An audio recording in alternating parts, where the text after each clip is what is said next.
Now we're going to take a look at base number systems.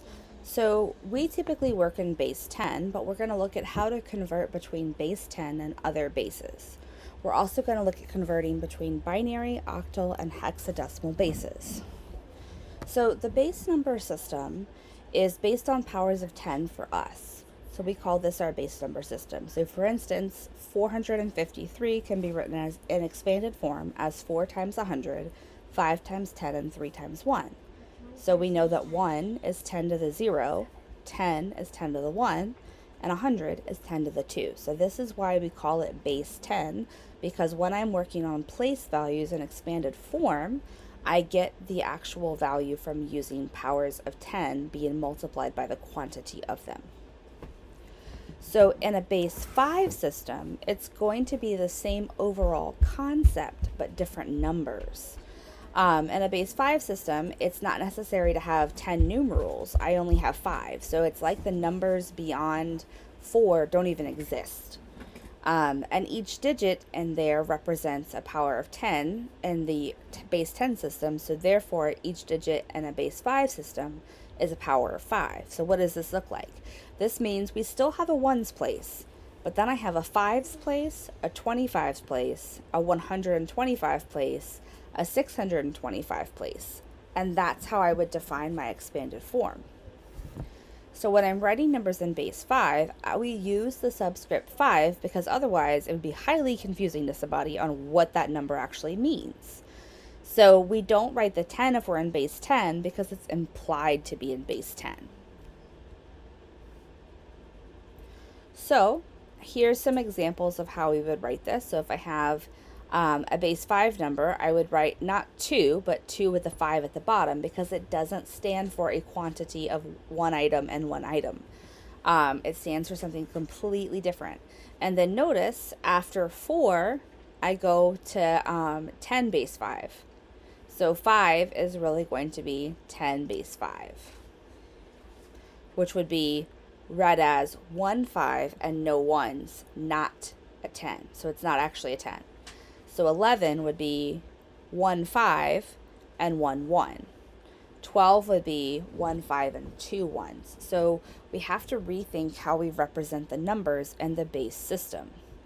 I can convert from base 5 to base 10 by actually doing the expanded form. So 242 base 5 means I have a 2 in the ones place, so that's 2 times 5 to the 0. I have a 4 in the fifths place, so that's 4 times 5 to the 1. And I have a 2 in the 25's place, so 2 times 5 squared. I just simply do the actual arithmetic, and that's how you would convert from base 5 to base 10. So let's look at some examples. If I want to write each of these numbers in base 10, I first have to write them in expanded form. So in part A, I have 2 1s and 4 5s. So I'm going to do 4 times 5 to the 1 plus 2 times 1, which gives me 22. And the example of 134, I have a 1 in the 25's place, or 5 squared. I have a 3 in the 5's place and a 4 in the 1's place. I'm going to compute that actual number and get 44. And then you can also see part C for an additional example. Now in part D, they're asking me some additional questions about what number would the numeral 42 represent in a base 7 system. So if I'm in a base 7 system, that means the 2 is still in the 1's place. So that's going to be 2 times 1. But that means that the 4's place value is in the 7's place because it's base 7. So I would do 4 times 7 plus 2 times 1 would be 30 in base 10.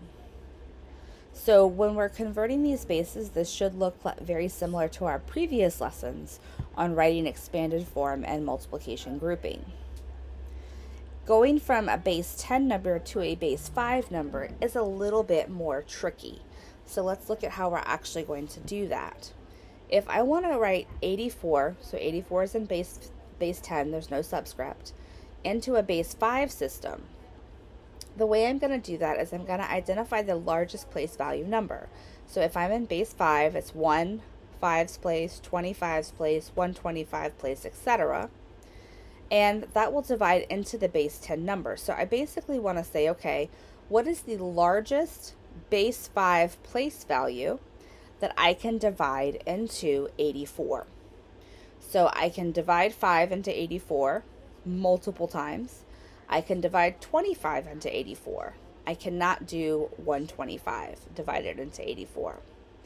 So that means I'm going to use the highest one that goes in at least one time. So 84 divided by 25 is 3. So in my 25's place, I have a 3. With 9 left over. So the remainder becomes important here, because now I want to say, okay, I want to take the remainder. What's the highest value I can divide the remainder by in a base 5 system? Well, I can divide it by 5. I can't divide it by 25. So when I do that, I get a 1 with a remainder of 4. So I have a 3 in the 5's place, a 1 in the 1's place, and then I have a remainder of 4, which I write the base 5 underneath it. So remainders are significant. How do I know that I am done at 4? I know that I'm done at 4 because I can't divide 4 by any powers of 5.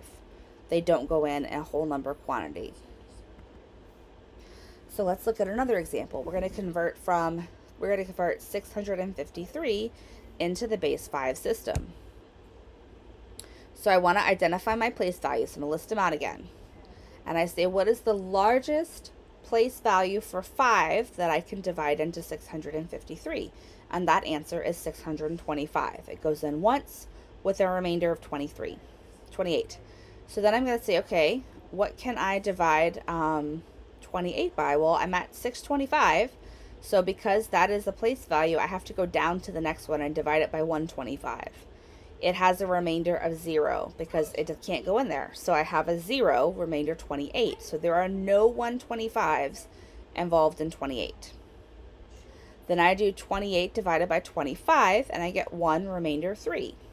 So that means I have 125. So I have 1 625, no 125s, 125, and then how many 5s do I have? Well, if I do 3 divided by 5, there's 0 times with a remainder of 3.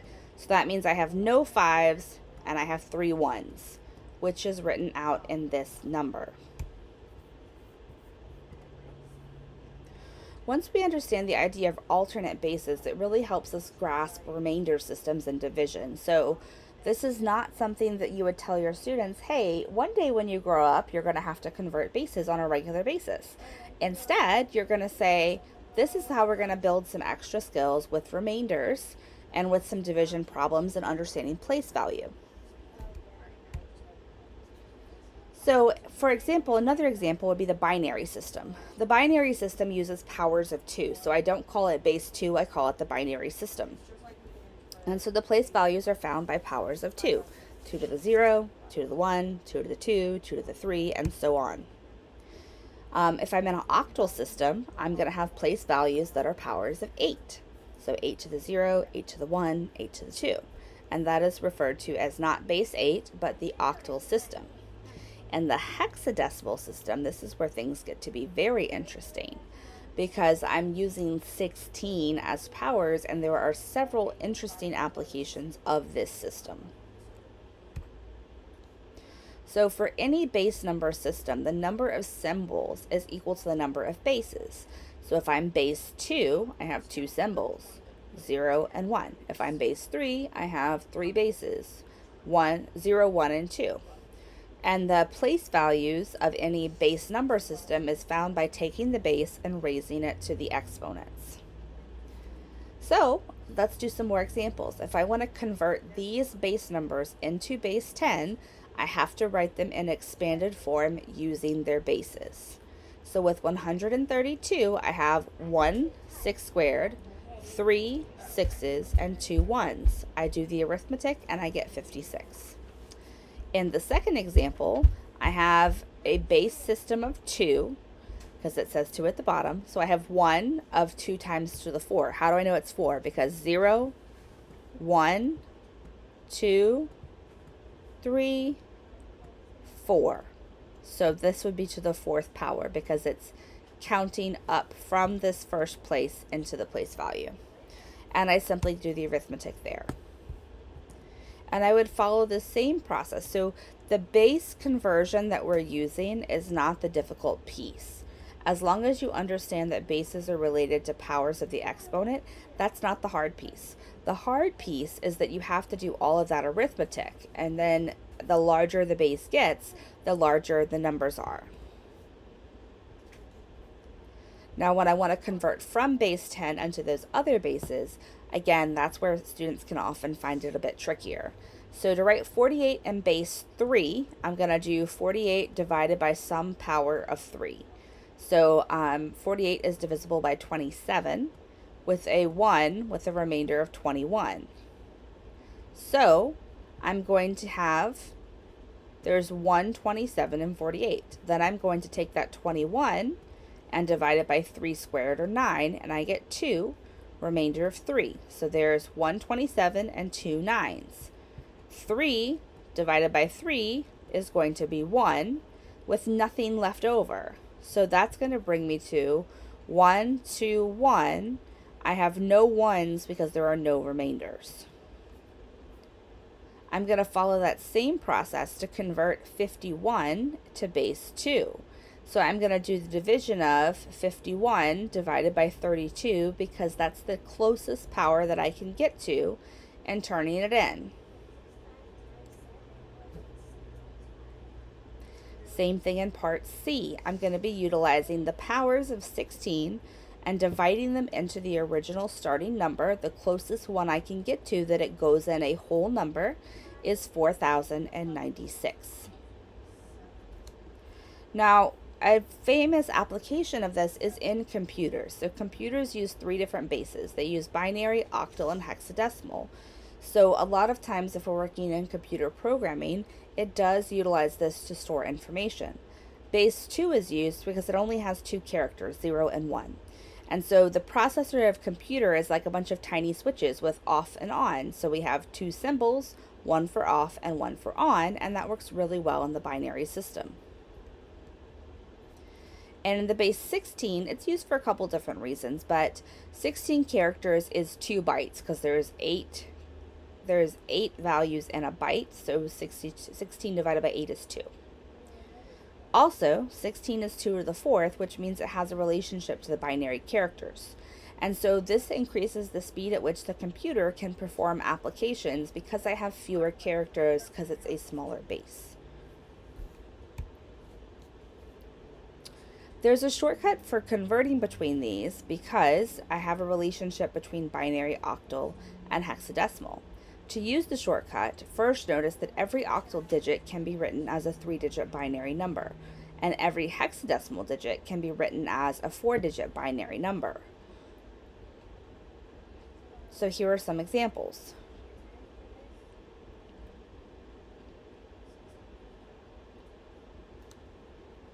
So if I want to take that information and apply it, I can convert a binary number to an octal number by utilizing that table. And as I utilize that table and I look at the rightmost digit and group the digits of the binary into groups of 3, so I can start determining that 1, 0, 0, and I can start making the relationship there between them to convert them into base 8. If I want to go from octal to binary, first I have to convert each octal digit into the 3-digit binary. So 7 is 111, 6 is 110, 4 is 100. And so as I write that out, I'm going to get this rather large binary number, or rather long binary number is probably a better point. If I want to convert from binary to hexadecimal, I'm going to simply use the table in reverse. If I have 0001, that is corresponding to 1. If I have 1100, that is going to correspond to C. And so that's how I'm going to get 1CCF base 16. And in part B, it's the same thing. I'm utilizing the table and I'm figuring out what is 9. If I use the table, 9 is 1001. So I'm clustering these numbers together from what I have here. And that's how we convert between bases.